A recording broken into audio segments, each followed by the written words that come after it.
Karimnagar parliament Congress అభ్యర్థిగా గంగుల కమలాకర్ పేరు తెలంగాణ రాష్ట్ర ముఖ్యమంత్రి రేవంత్ రెడ్డితో పాటు ఢిల్లీ పెద్దలు పరిశీలిస్తున్నట్లు విశ్వసనీయ సమాచారం.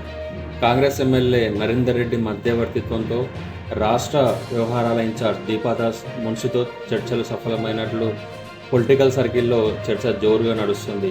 బీఆర్ఎస్ పార్టీకి ప్రతిపక్ష హోదా లేకుండా చేయడమే లక్ష్యంగా కాంగ్రెస్ అధిష్టానం పావులు కలుపుతోంది. ఇందులో భాగంగానే బీఆర్ఎస్ ఎమ్మెల్యేల చేరికపై ఫోకస్ పెట్టింది. ఇప్పటికే 9 మంది బీఆర్ఎస్ ఎమ్మెల్యేలు ముఖ్యమంత్రి రేవంత్ రెడ్డితో చర్చలు జరిపి వారి అభిప్రాయాలను వ్యక్తం చేశారు. ఇప్పటికే దానం నాగేందర్ కాంగ్రెస్లో చేరి సికింద్రాబాద్ ఎంపీ అభ్యర్థిగా బరిలో నిలిచారు. కడియం శ్రీహరి కూతురు కావ్యకు బీఆర్ఎస్ అధిష్టానం వరంగల్ టికెట్ కేటాయించారు.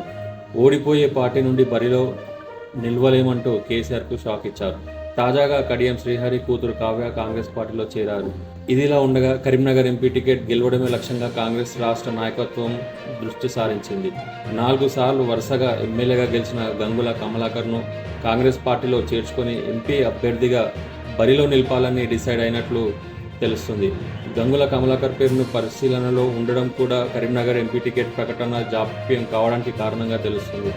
ఇప్పటి వరకు అలిగిరెడ్డి, ప్రవీణ్ రెడ్డి, వెలిచాల రాజేందర్ రావుల మధ్య దోబూచలాడిన టికెట్ గంగుల పేరు ప్రస్తావనకు రావడంతో ఒక్కసారిగా కరీంనగర్ రాజకీయాలు వేడెక్కాయి.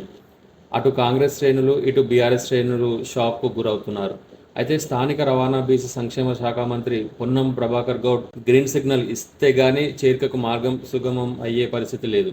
రాష్ట్ర ప్రయోజనాలను దృష్టిలో ఉంచుకొని గ్రీన్ సిగ్నల్ ఇస్తాడా, లేక స్థానిక పరిస్థితులను దృష్టిలో ఉంచుకొని బ్రేక్ వేస్తాడా అన్నది తెలియాల్సి ఉంది. దీంతో పొన్నం ప్రభాకర్ తీసుకున్న నిర్ణయంపై తీవ్ర ఉత్కంఠ నెలకొంది.